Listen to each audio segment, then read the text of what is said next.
अयोध्या में राम मंदिर निर्माण से चढ़ावा चोरी तक, अब तक मंदिर में आया कितना दान और चढ़ावा। एसआईटी रिपोर्ट में हुआ ऐसा खुलासा कि हैरान रह जाएंगे।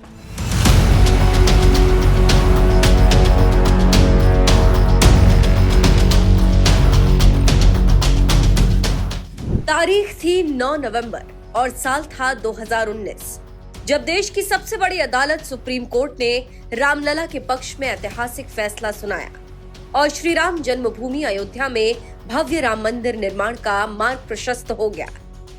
ये जीत सिर्फ रामलला की जीत नहीं थी, ये जीत उन राम भक्तों की थी जिन्होंने राम मंदिर के लिए सीने पर गोलियां खाई। ये जीत उन राम भक्तों की है जिन्होंने राम मंदिर के लिए अपना पूरा जीवन खपा दिया। तब जाकर यह ऐतिहासिक पल आया और जब भव्य राम मंदिर के निर्माण का वक्त आया तो लाखों करोड़ों राम भक्तों ने दिल खोलकर चंदा दिया। तब जाकर राम मंदिर निर्माण हो पाया। लेकिन राम मंदिर का ये वैभव लगता है कुछ चोरों को बर्दाश्त नहीं हो रहा, इसीलिए करोड़ों का चढ़ावा चोरी करके राम मंदिर को बदनाम कर दिया। ऐसे में सबसे बड़ा सवाल ये है कि राम मंदिर के लिए अब तक कितना आया दान और चढ़ावा। चंदा और चढ़ावे में आई रकम को कहां किया गया खर्च। श्री राम जन्मभूमि तीर्थ क्षेत्र ट्रस्ट ने दिया पाई पाई का हिसाब।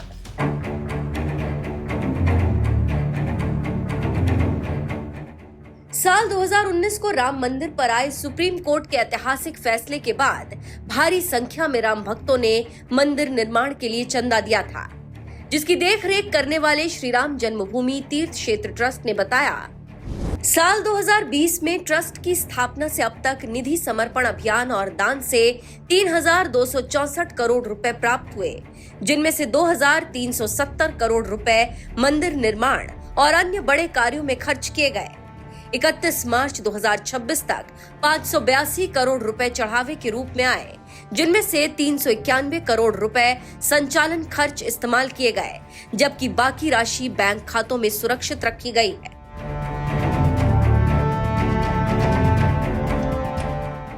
यानी कुल मिलाकर 1,876.30 करोड़ रुपए की कुल निधि फिलहाल ट्रस्ट के पास सुरक्षित है।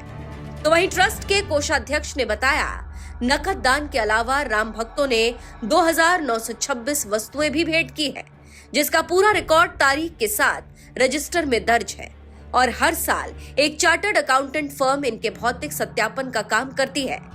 इतना ही नहीं, राम भक्त चाहे तो ट्रस्ट से संपर्क साधकर अपनी भेंट का सत्यापन भी कर सकते हैं। यानी राम भक्तों ने अब तक जो भी दान दिया और चढ़ावा चढ़ाया, उसका एक एक हिसाब ट्रस्ट ने राम भक्तों के सामने रख दिया। तो वही बात चंदा चोरी की है, तो ये बात तो आप भी जानते हैं कि राम मंदिर से खजाना चुराने वाले दोषियों का योगी राज में बचकर निकलना मुश्किल ही नहीं, नामुमकिन है।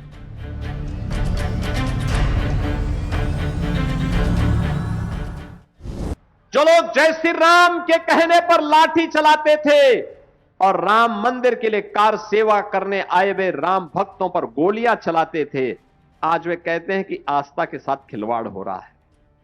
ये आस्था के साथ खिलवाड़ नहीं, जो अपराधी होगा उसके खिलाफ कठोरता पूर्वक कार्रवाई होगी, लेकिन हिंदू आस्था के साथ किसी को खिलवाड़ करने के लिए छूट नहीं देंगे। राम मंदिर चंदा चोरी मामले में एसआईटी अब तक अनुकल्प मिश्रा, लवकुश मिश्रा, टिन्नू यादव, मनीष यादव, सुभाष श्रीवास्तव, अविनाश शुक्ला, रामशंकर मिश्रा और करुणेश पांडे को गिरफ्तार किया गया है। और ये बात तो आप भी जानते हैं, योगी सरकार जब दंगाइयों से उनकी संपत्ति को नीलाम करके सरकारी संपत्ति को हुए नुकसान की भरपाई करवा लेती है, तो फिर राम मंदिर में चंदा चुराने वाले दोषियों को भला योगी सरकार कहां बख्शने वाली है। इसीलिए इंतजार करिए, राम मंदिर चोरी में जो भी दोषी पाया जाएगा उसके खिलाफ सख्त कार्रवाई होनी तय है। बहरहाल इस पूरे मामले पर आपका क्या कहना है, अपनी राय हमें कमेंट कर जरूर बताएं।